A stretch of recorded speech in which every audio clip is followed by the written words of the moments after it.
Anna.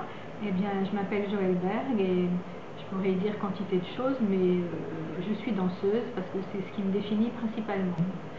Je pensais que c'était important de le faire si on avait pu, enfin peut-être qu'on pourra finalement y arriver, définir dans quelle sorte de société nous vivons, nous souhaitons vivre, puisqu'elle a une certaine originalité par rapport à celle des autres par rapport à la métropole et par rapport à celle des autres départements d'outre-mer, et à partir de là, concevoir le travail à faire.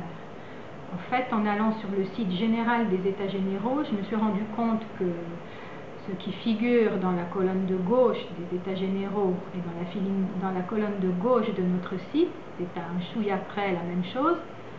Alors, voilà, ça me dérange un petit peu, mais bon, ça a été fait comme ça. Et il faudra certainement qu'on arrive à redéfinir au sein de chaque atelier, à remettre en quelque sorte l'homme au centre des débats. Je crois que c'est la première intervention qui a eu lieu au moment de la présentation générale à l'université. Alors, dit d'une autre manière, pour moi, ça serait de définir dans quelle société voulons-nous vivre, de quoi vivons-nous, comment voulons-nous vivre. À partir de là, organiser tout le reste. Moi, enfin, je ne veux pas dire ce qui m'offusque, mais ce qui me surprend de plus en plus et ce qui m'a beaucoup surprise, c'est l'ampleur des réactions et la négativité des réactions de certains dirigeants économiques. Moi, je suis depuis longtemps intimement convaincue que le débat sur l'indépendance est un débat dont nous ne pouvons absolument pas faire l'économie. Maintenant, nous ne pouvons plus en faire l'économie. C'est une sorte de nœud gordien qui nous attache les chevilles et qui nous empêche d'avancer. Alors, pourquoi le terme indépendance, déjà, il fait partie de notre inconscient collectif, il a une valeur historique. C'est, qu'on le veuille ou non, c'est la guerre d'Indochine, la guerre d'Algérie, la décolonisation plus ou moins ratée de la plupart des pays d'Afrique qui ont sombré dans le chaos et la pauvreté. C'est en regardant autour de nous dans le Pacifique des pays indépendants depuis parfois très longtemps et qui sont loin d'avoir notre niveau de vie. Enfin, pour beaucoup de personnes, c'est cela. Pour d'autres, donc c'est le fantôme de la peur, de l'exclusion, de la pauvreté et tout cela. Pour d'autres, c'est un idéal un idéal de vie, une manière de se tenir debout, comme je l'ai entendu dans la bouche de Tewa Temaru un jour où elle était interviewée quand elle était ministre.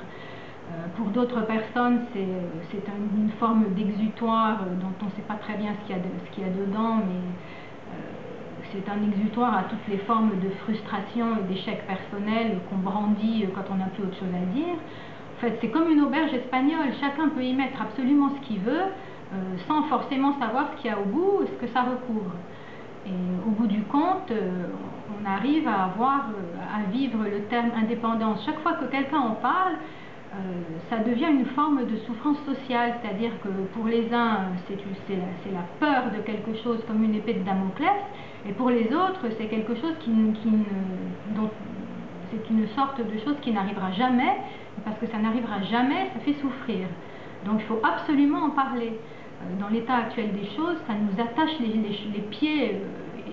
On ne peut pas avancer à chaque fois en remettant sur le tapis l'indépendance, c'est le fiasco assuré. Il faut arrêter. Il faut arrêter le délire. Là, faut en parler. Il faut que tout le monde s'y mette et que chacun dise ce qu'il en pense et comment il vit le terme, et puis surtout le dédramatiser.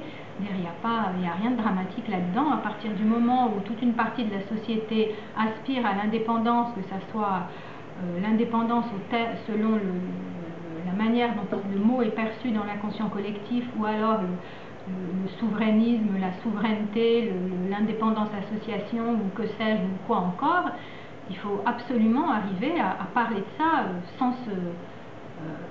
sans friction et surtout sans que ça génère des comportements économiques négatifs. Le problème, il est beaucoup là. Je suis inscrite dans l'atelier culture parce que j'ai choisi une vie d'artiste, que je vis de la danse principalement, ou de ce que je peux faire autour de la danse et de la culture. Et pour cette raison-là, principalement. Je ne sais pas si j'en attends grand-chose. On verra comment ça va avancer. Et au niveau du pays, je ne sais pas si on peut vraiment faire bouger quelque chose parce qu'il y a beaucoup de pesanteur. Et au niveau des états généraux de l'outre-mer en général, ben, écoutez, là, on verra comment ça se passera dans les ateliers. Je fais aussi partie du comité restreint. Bon, ben, on va voir, hein. Peut-être qu'on arrivera à quelque chose. On verra.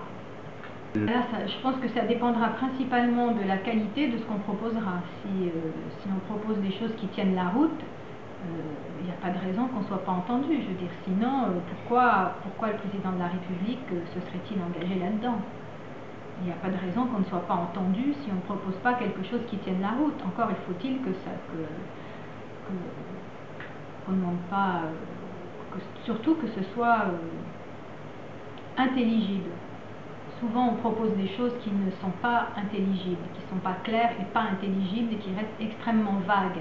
À partir du moment où on demande des choses vagues, on n'obtient que des réponses vagues. Je pense que pour obtenir des choses concrètes, ben, il faut demander des choses concrètes. Sinon, on n'obtiendra rien. Demander, je ne sais pas,